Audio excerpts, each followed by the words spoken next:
వరి నాటే పనులు చాలా వరకు పూర్తయ్యాయి. రైతులు సకాలంలో నారు పోసినప్పటికీ కాలవల నుండి నీరు ఆలస్యంగా రావడంతో ఉత్తర కోస్తాలోని కొన్ని ప్రాంతాల్లో నారు ముదిరిపోయింది.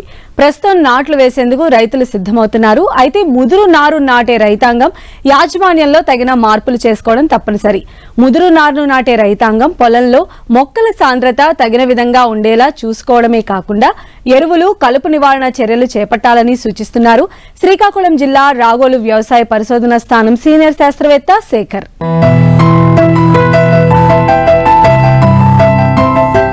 ఈ ఏడాది ఖరీఫ్ వరి సీజన్ అస్తవ్యస్తంగా మారింది.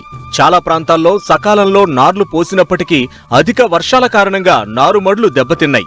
ముఖ్యంగా ఉత్తర కోస్తాలోని కొన్ని ప్రాంతాలలో నీటి లభ్యత ఆలస్యం కావడంతో నారు ముదిరిపోయింది. తప్పనిసరి పరిస్థితుల్లో 40 రోజులు దాటిన నారును నాటాల్సి వచ్చినప్పుడు యాజమాన్యంలో తగిన మార్పులు చేసుకుంటే దిగుబడి తగ్గకుండా చూసుకోవచ్చు. నాట్లు వేసేటప్పుడు భూమి తయారీ, పోషక యాజమాన్యం, కలుపు నివారణలో రైతులు తగిన మెళకువలు పాటించాలని సూచిస్తున్నారు శ్రీకాకుళం జిల్లా రాగోలు వ్యవసాయ పరిశోధనా స్థానం సీనియర్ శాస్త్రవేత్త శేఖర్. ఉత్తర కోస్తా మండలంలో మరి ప్రత్యేకించి శ్రీకాకుళం జిల్లాలో వరి ప్రధానమైనటువంటి ఆహార పంట.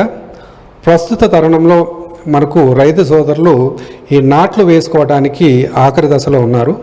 అంటే మనకు ఎక్కడైతే ఈ కాలువల ద్వారా ఈ సాగునీరు ఆలస్యంగా అందటం, అదేవిధంగా ఆలస్యంగా ఈ వర్షాలు పడినటువంటి ప్రాంతాలలో ప్రస్తుతం రైతు సోదరులందరూ కూడా దమ్ము చేసి నాట్లు వేసుకునేటటువంటి సందర్భంలో ఉన్నారు.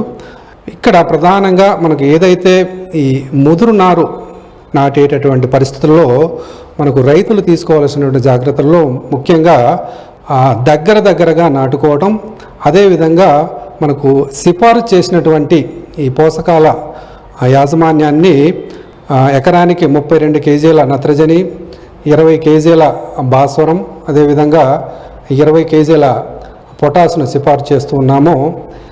ఈ పోషకాలను ముఖ్యంగా నత్రజనిని ఒక 25% అదనంగా పెంచి మనకు 2 దఫాలుగా అంటే 2/3 వంతు నత్రజనిని మనకు ఈ నాట్లు వేసే సమయంలోనూ, అదేవిధంగా మిగిలిన 1/3 నత్రజని ఏదైతే ఉందో దానిని పిఏ స్టేజ్ అంటాం, ప్యానికల్ ఇనిషియేషన్ స్టేజ్. ఈ దశలో కనుక మనం వేసుకుంటే మనకు ఈ పోషకాలు పంటకు బాగా అంది దిగుబడులు రావడానికి అవకాశం ఉంది. అదేవిధంగా ఈ భాస్వరం, అదేవిధంగా పొటాషియం, ఈ 2 పోషకాలను మాత్రం మనం దమ్ములోనే వేసుకోవటం ద్వారా ముఖ్యంగా ఈ ముదురు నారు నాటేటప్పుడు మనకు ఈ పోషకాలు ఈ పంటకు బాగా అంది ఆశించిన దిగుబడి రావడానికి అవకాశం ఉంటుంది.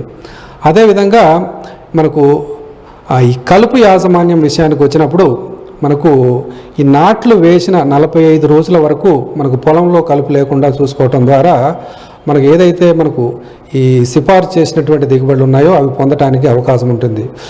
ఎక్కడైతే మనకు కూలీల సమస్య లేనటువంటి ప్రాంతాలలో ఈ మనుషుల చేత మనం నాట్లు వేసిన 20 రోజులకు ఒకసారి, అదేవిధంగా నాట్లు వేసిన 40 రోజుల దశలో ఒకసారి మనం కూలీల చేత, మనుషుల చేత మనం కలుపును తీయించుకోవటం ద్వారా మనకు ఈ తొలి దశలో ఆశించేటటువంటి ఈ ఏదైతే ఈ కలుపు మొక్కల సమస్య ఉందో దానిని మనం అధిగమించడానికి అవకాశం ఉంటుంది. అలా కాని పక్షంలో మనకు రసాయనాల ద్వారా కూడా మనము ఈ కలుపును నివారించుకోవడానికి చాలా మార్గాలు ఉన్నాయి. మరి ముఖ్యంగా మనకు నాట్లు వేసిన 3 నుంచి 5 రోజుల లోపల మనకు ఈ బుటాక్లోర్ అనే మందుని ఎకరానికి 1.25 లీటర్ల చొప్పున కానీ, అదేవిధంగా ప్రెట్లాక్లోర్ అనే మందుని ఎకరానికి 600 మిల్లీలీటర్ల చొప్పున కానీ మనం ఈ పిచికారీ చేసుకోవటం ద్వారా మనం ఈ తొలి దశలో ఆశించేటటువంటి వచ్చే అన్ని రకాల కలుపును మనం సమర్థవంతంగా నివారించుకోవడానికి అవకాశం ఉంటుంది. అలా కాకుండా మనకు గుళికల రూపంలో దొరికేటటువంటి ఈ బెన్సల్ఫ్రాన్ మిథైల్, అదేవిధంగా ఈ ప్రెట్లాక్లోర్, ఈ 2 సంయుక్తంగా లభించేటటువంటి ఈ గుళికల రూపంలో ఈ కలుపు మందులు కూడా మనకు మార్కెట్లో అందుబాటులో ఉన్నాయి. వాటిని కూడా మనం నాట్లు వేసిన ఈ 5 రోజుల లోపు కనుక వేసుకుంటే మనకు ఈ పొలంలో వచ్చేటటువంటి అన్ని రకాల తుంగ కానివ్వండి, అలాగే ఈ గడ్డి జాతికి సంబంధించినటువంటి కలుపు కానివ్వండి, అలాగే వెడల్పాకు సంబంధించినటువంటి ఈ కలుపును కూడా మనం రాకుండా మనం నివారించుకోవచ్చు. కలుపు లేని సందర్భంలో మనకు ముఖ్యంగా మనకు ఈ తొలి దశలో ఈ 5 రోజుల లోపు మనం ఈ కలుపు మందులు పిచికారీ చేసుకోని పక్షంలో మనకు నాట్లు వేసిన వారం నుంచి 10 రోజుల లోపల మనకు పైరజోసల్ఫ్యూరాన్ ఇథైల్ అనేటటువంటి మందును కనుక మనం ఎకరానికి 80 నుంచి 100 గ్రాముల చొప్పున మనం పొలంలో పిచికారీ చేసుకుంటే మనకు ఈ అన్ని రకాల కలుపు సమస్యను కూడా మనం రాకుండా నివారణ చేసుకోవచ్చు. అలా కాకుండా మనకు నాట్లు వేసిన 2 వారాల తర్వాత అంటే 15 రోజుల తర్వాత మనం పొలంలో కనుక ఈ గడ్డి జాతికి సంబంధించినటువంటి ముఖ్యంగా ఈ ఊదర, ఇటువంటి చెప్రగడ్డి, ఇటువంటి గడ్డి జాతికి సంబంధించినటువంటి కలుపును కనుక మనం గమనించినట్లయితే దానికి మనం ఈ సైహలోపాబ్యూటైల్ అనేటటువంటి మందును లీటర్ నీటికి 2 మిల్లీలీటర్ల చొప్పున అంటే ఎకరానికి సుమారుగా 400 మిల్లీలీటర్ల ఈ కలుపు మందును మనం పిచికారీ చేసుకోవడం ద్వారా ఈ తరువాత దశలో వచ్చేటటువంటి ఈ గడ్డి జాతి ముఖ్యంగా ఈ ఊదరకు సంబంధించినటువంటి కలుపును మనం నివారించుకోవచ్చు. అదేవిధంగా మనకు అన్ని రకాల కలుపు ముఖ్యంగా మనకు ఇప్పుడు చెప్పినటువంటి ఈ వెడల్పాకు కానీ గడ్డి జాతి కానీ అదేవిధంగా ఈ తుంగ ఇటువంటి సమస్య ఎక్కువగా ఉన్నప్పుడు మనకు ఈ 15 నుంచి 20 రోజుల దశలో బిస్పైర్బ్యాక్ సోడియం అనేటటువంటి మందును ఎకరానికి 100 మిల్లీలీటర్ల చొప్పున కనుక మనం పిచికారీ చేసుకున్నట్లయితే మనకు ఈ 2 వారాల తర్వాత మనకు ఈ పొలంలో కనిపించేటటువంటి అన్ని రకాల ఈ కలుపు సమస్యను కూడా మనం నివారించుకోవడానికి అవకాశం ఉంటుంది.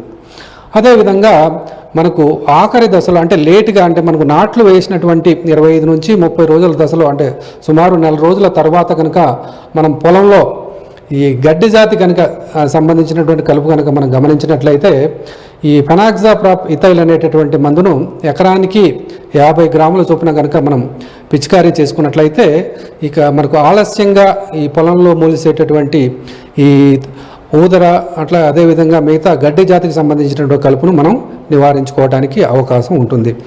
అదేవిధంగా అన్ని రకాల కలుపు ఏదైతే మనకు ఈ ఆకు కూరలకు సంబంధించి అంటే వెడల్పు ఆకు సంబంధించినటువంటి కలుపు కానీ తుంగ అదేవిధంగా మిగతా గడ్డి జాతికి సంబంధించినటువంటి కలుపు కనుక మనకు ఈ ఆలస్యంగా అంటే నాట్లు వేసిన ఈ 4 రోజుల తర్వాత కనుక అంటే 30 రోజుల దశలో కనుక మనం పొలంలో గమనించినట్లయితే ఈ ఆల్మిక్స్ అనేటటువంటి మందు కానీ ఈ ఆల్మిక్స్ మందు మనం ఎకరానికి 8 గ్రాముల చొప్పున పిచికారీ చేసుకోవాలి. అదేవిధంగా ఈ వెడల్పాకు కలుపును కనుక ఎక్కువగా మనం గమనించినట్లయితే 2,4-D అనేటటువంటి మందును కనుక మనం లీటర్ నీటికి 2 గ్రాముల చొప్పున అంటే ఎకరానికి సుమారుగా 400 గ్రాముల చొప్పున పిచికారీ చేసుకున్నట్లయితే ఈ ఆలస్యంగా ఈ వరిలో వచ్చేటటువంటి ఈ వెడల్పాకు మొక్కలు అదేవిధంగా గడ్డి జాతికి సంబంధించినటువంటి కలుపును కూడా మనం సమూలంగా నివారణ చేసుకోవడానికి అవకాశం ఉంటుంది. కాబట్టి మనకు ఈ కలుపు మందులన్నీ కూడా మనకు నాట్లు వేసిన 30 రోజుల వరకు మాత్రమే మనం వాడుకోవడానికి అవకాశం ఉంటుంది.